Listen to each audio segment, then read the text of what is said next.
Good morning, students. How are you all? Fine. So class, आज हम आपका exercise 1.5 का फिफ्थ सम करने जा रहे हैं. Fourth some it is left. तो tomorrow we will do that fourth sum.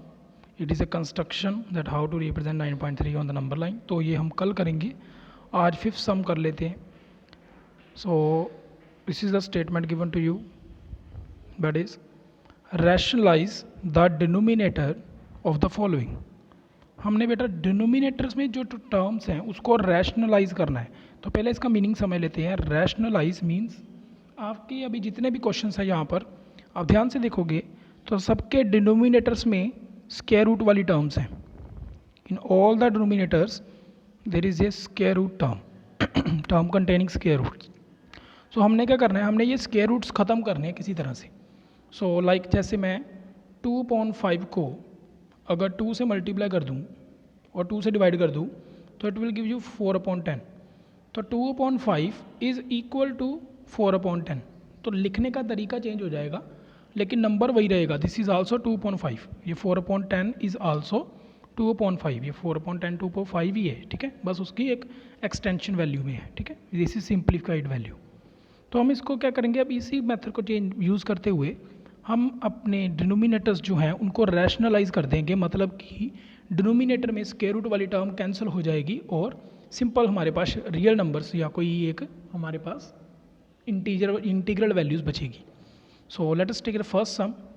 इसको क्या करना है आपने, अगर if you getting a square root term, only single square root term at the denominator, then you just multiply with that sum term and divide with that term. Multiply और divide कर देना है उसी टर्म के साथ. So you will get √7 at the numerator and square root 7 into square root 7. तो as I told you earlier that square root के साथ स्क्वायर रूट को मल्टीप्लाई करें अंदर सेम टर्म्स हो तो स्क्वायर रूट कैंसिल हो जाता है. It will give you square root 7/7. So this is your answer. तो आप देखोगे मैंने अपने डिनोमिनेटर को रैशनलाइज कर दिया है. अभी डिनोमिनेटर में 7 आ चुका है जबकि पहले था √7. Clear? So this is the way. आप इसी तरह से अगर मैं आपको 1/√3 को रैशनलाइज करने को कहूँ तो आप क्या करोगे, 1/√3 multiply by with √3 into √3. It will give you √3/√3 कितना आ जाएगा 3. So this would be your answer. I hope it is clear to you. Let's proceed further. So this is your second sum, most important type. So let's have look how to solve this sum. बेटा जब भी आपने यहाँ पे ऐसा सम आ जाएगा, जब whenever you are getting 2 terms at the denominator, जब भी आपको डिनोमिनेटर में 2 टर्म्स मिलेंगी. 2 टर्म्स कौन सी है यहाँ पर, 1 इज़ √7 एंड 1 इज़ √6. तब आपने देखना है कि इनके सेंटर में कौन सा साइन है, वेदर इट इज़ पॉजिटिव और नेगेटिव. अब आप लोग देख सकते हो इसके सेंटर में कौन सा साइन है, it is a negative sign given here. So हमने ये नेगेटिव साइन है ना, बस इसको ध्यान में रखे हुए √7 माइनस √6 को हमने इस पूरी टर्म को मल्टीप्लाई किसके साथ करना है, √7 माइनस √6 मल्टीप्लाई बाय जो साइन नीचे था उसके अल्टरनेटिव साइन के साथ मल्टीप्लाई कर देना है. मीन्स √7 माइनस √6 था, हमने √7 प्लस √6 के साथ मल्टीप्लाई और डिवाइड कर देना है सेम टर्म्स. ठीक है, आई एम रिपीटिंग अगेन. इसके नीचे जो वाला साइन है, इसके नीचे नेगेटिव साइन था तो मैंने उसके ऑपोजिट साइन मतलब पॉजिटिव के साथ मल्टीप्लाई और डिवाइड कर देना है. टर्म सेम रहेगी. क्लियर? तो व्हाट वी विल गेट, ऊपर तो 1 के साथ मल्टीप्लाई आ रहा है पूरी टर्म तो ये सेम रहेगा √7 प्लस √6 डिवाइडेड बाय, यहाँ पे आपके पास 2 टर्म्स बचेंगी, √7 माइनस √6 इंटू √7 प्लस √6. तो हमने ये क्यों किया अल्टरनेटिव के साथ, क्योंकि मैं चाहता था कि यहाँ पे a² माइनस b² का फॉर्मूला बने. सो ऊपर we will left with √7 plus √6, नीचे आ जाएगा a plus b a minus b, this is a minus b and a plus b. तो this is equal to a² minus b².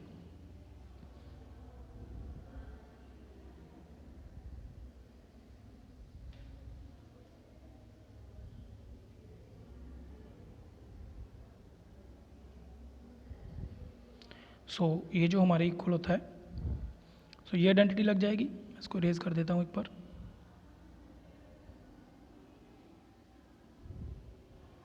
सो क्या आएगा, √7 का square minus √6 square.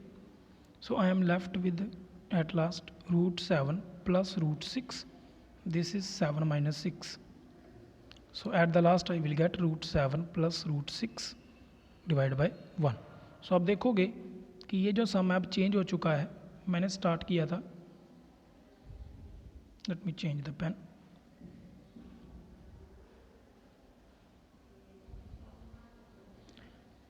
I have started with this, और इसको पूरा थोड़ा किसी के साथ मल्टीप्लाई डिवाइड करके after solving I am ending with this.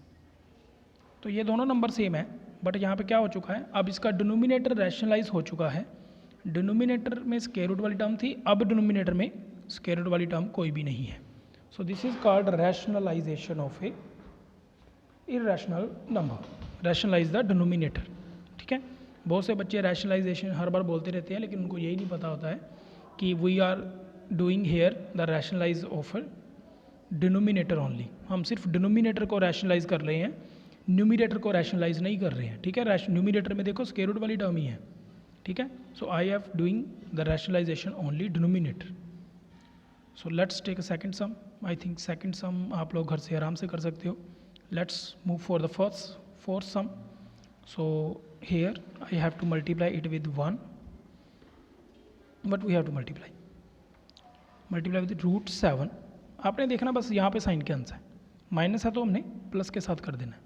अगर प्लस होता तो माइनस के साथ कर देते, अगर प्लस होता तो माइनस के साथ मल्टीप्लाई कर देते।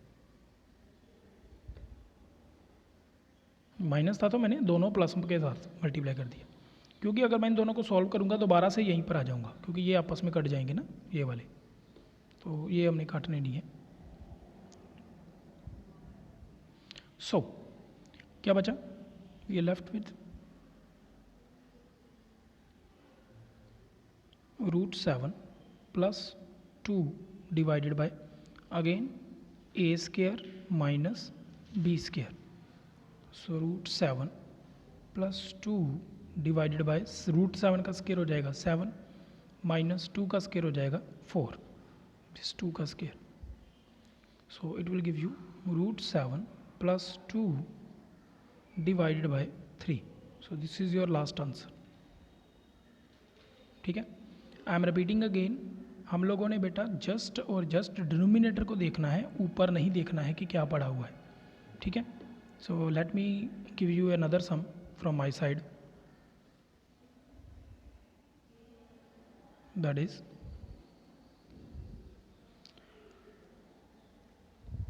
if I am going to solve this, let me take a screen white. This is the sum from my side, √2 minus 1 upon √7 plus √5 कर लेते। ठीक है, this is sum from my side. So if I am going to rationalize this, तो मैंने क्या करना है, मैंने आई ऑलरेडी टोल्ड यू कि मैंने ऊपर देखना ही नहीं है, मैंने सिर्फ अपनी डिनोमिनेटर वाली टर्म को देखना है। प्लस का साइन है तो मैंने किसके साथ मल्टीप्लाई कर देना है, नेगेटिव वाली साइन के साथ। टर्म सेम रहेंगी, टर्म्स कोई चेंज नहीं होंगी। सो ऊपर बचेगा हमारे पास √2 minus 1 multiply by √7 minus √5 divided by नीचे a square minus b square, तो 7 माइनस 5, √7 का स्क्वायर 7 और √5 का स्क्वायर 5। अब ऊपर 1 बाय 1 मल्टीप्लाई करेंगे, √2 को पूरी ब्रैकेट के साथ और -1 को पूरी ब्रैकेट के साथ। नीचे 7 माइनस 5 2 आ जाएगा। सो √2 को मल्टीप्लाई करेंगे तो क्या बनेगा, √7 2 14 माइनस 5 √2 माइनस √7 माइनस माइनस हो जाएगा प्लस √5 डिवाइडेड बाय 2। तो आप देखोगे कि ये सारी की सारी टर्म्स डिफरेंट हैं, ये √5 वाली टर्म है, ये √7 वाली टर्म है, ये √2 वाली टर्म है और ये √14 वाली टर्म है, ठीक है। तो this is your last answer,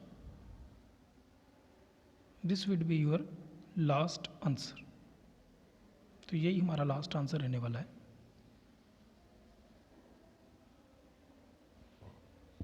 क्योंकि आप इसमें से किसी को भी ऐड या प्लस माइनस नहीं कर सकते, because these all are unlike terms, ठीक है। So this is much for today. यहाँ पे मैं आपको एक हिंट और देना चाहता हूँ, एक बात और बताना चाहता हूँ कि लेट अस सपोज हमने कुछ कैलकुलेशंस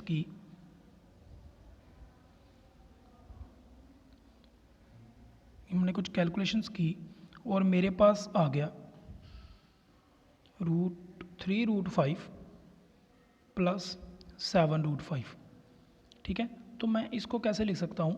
अब देखो √5 और √5 दीज आर लाइक टर्म्स, दोनों के साथ √5 लगा हुआ है, ठीक है।